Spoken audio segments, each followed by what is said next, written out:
Well, hello. So if you saw my previous video, you know that I've been building a bandsaw mill slowly.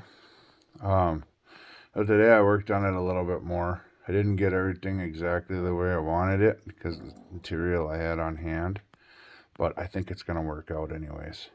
I was thinking 49.5 inches high would be plenty high enough for the uprights to get a 30-inch height to cut at, and it kind of would have been, kind of is. The reason why it's not is because once you cap the top of the pipes off, there's nowhere for the motor to go as you raise the mill. That being said, I'm going to have to reconfigure the pulleys a little bit once I got a better look at stuff. It's not going to go together the way I thought it was going to. I mean, it is, but not exact. I don't know how to put that.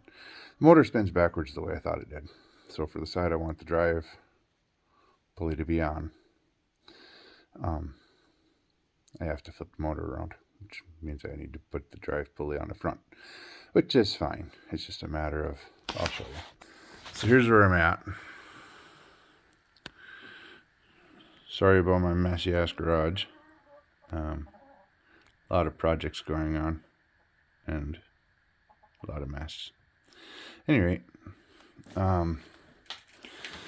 so I was thinking 49.5 inches high would be plenty high, and really it would be. If you look how high the bottom of the blade would be off the ground, that would give us about a 30-inch cut height capability. But the problem is once you set the engine on top of this bar, then it sticks up 18 inches. Then you raise this all the way up.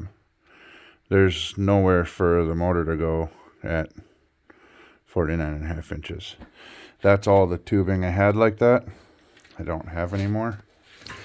And I could go buy some more, I suppose. But instead I decided this does not need to be, it just needs to top this here. And all I had else was 1-inch stuff. So I just built a framework and welded it onto the tops of these pipes. And it's going to hang the pulleys and stuff for the height adjustment and whatnot off it too.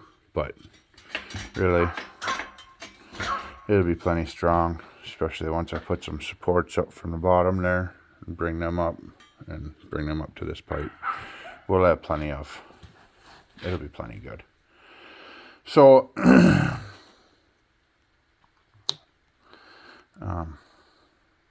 I may reconfigure this a little bit at some point in the future. What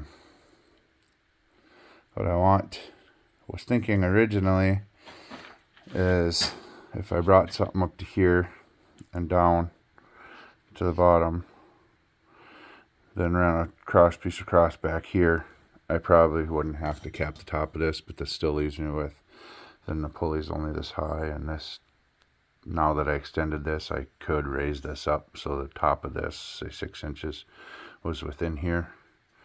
And if I had some random weird thing that I needed to do, I could do it. So I may just leave it.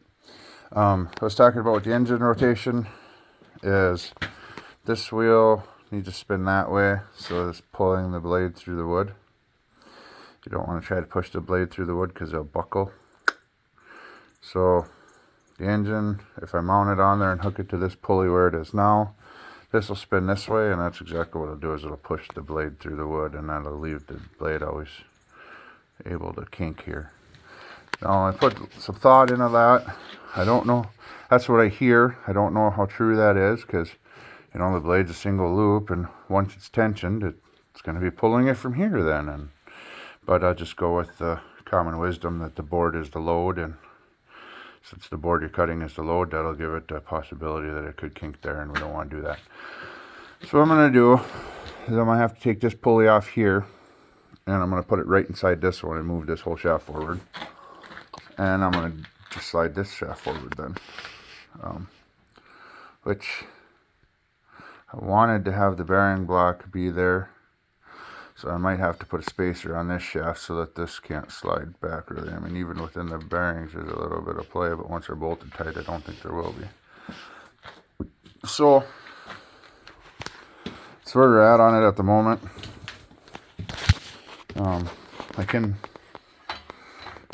This is the adjuster. Turn this, it forces that pulley out. Pretty straightforward. I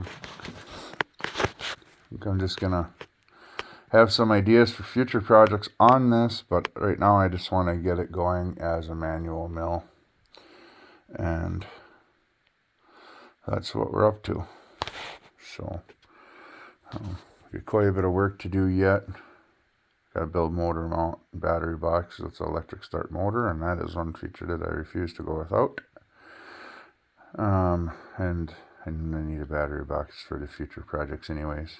I'm thinking power feed and such forth. So, but it's a long ways off yet.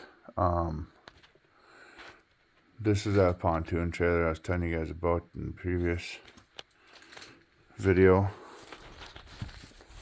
And all that's going to happen with it is we're going to take this angle, weld it on top there, and then lengthen it and drop it down and build bunks and, well, you know, the whole ordeal.